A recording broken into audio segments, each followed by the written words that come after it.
Welcome to Elcho Castle. I suppose the connection to this location and why it is close to my heart is due to it being one of the first major places that I investigated back in 2005 after I founded Scottish Paranormal.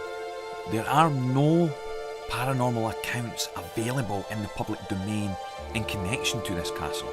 It was decided at the time to go and see if anything could be found and if anything at all would happen to the equipment that we placed in various places within the castle.